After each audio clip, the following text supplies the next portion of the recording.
Ika-15 ng Oktubre nang lagdaan ang Bangsamoro Framework Agreement. Ito raw ang kasunduang tutuldok sa ilang dekadang hidwaan sa ilang lugar sa Mindanao na kumitil sa buhay ng libu-libong Pilipino.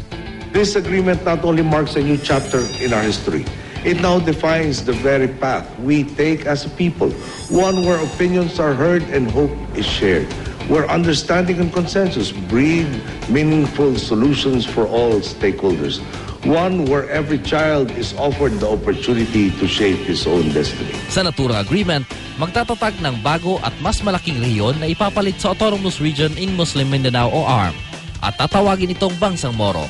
Ayon ito sa kasunduan ng gobyerno at ng Moro Islamic Liberation Front o MILF. Kasama sa tinitinang sakop ng Bangsamoro ang kasulukuyang teritoryo ng ARM, ang Basilan, Lanao del Sur, Maguindanao, Sulu at Tawi-Tawi. Tinitingnan din daw na may sama sa bagong Bangsamoro ang Isabela City, 6 na munisipalidad sa Lanao del Norte at ilang bahagi ng North Cotabato at Cotabato City. Pero ilang Muslim group ang umalma.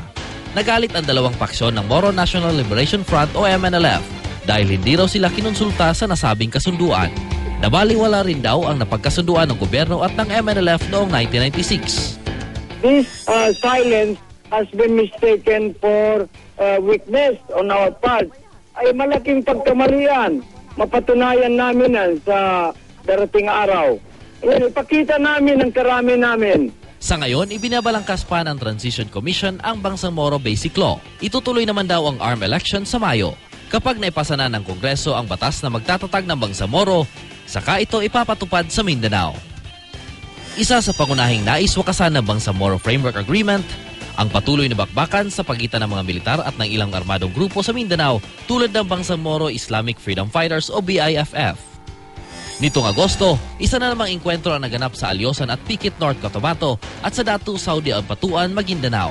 200 sibilyan ang nadamay. Kabilang na sina Mujahid Usman at ang 5 taong gulang na anak na si Asmaira. Tinamaan sila ng bilang bala sa Evacuation Center ng apat na tulo. Nasugatan ang apat si Mujahid. Namatay naman ang batang si Asmaira. Oktubre naman nang mabunyag ang isa sa umano'y pinakamalaking investment scam sa bansa, ang Aman Futures Group na pagmamayari umano ng isang Emmanuel Amalilio. Ang halagang natangay umano ng grupo, umabot sa mahigit 12 bilyong piso. Humarap na sa Department of Justice nito Huwebes ang itinuturong presidente ng Aman Futures Group na si Fernando Luna. Giit ni Luna, maging siya at ang kanyang pamilya ay nabiktima rin daw ni Amalilio. Sa kwento ni Luna, driver lamang siya ni Amalilio pero bigla raw siyang pinapirma ng mga dokumentong hindi niya nababasa. Laking gulat niya raw na ginawa na pala siyang presidente ng Aman Futures Group.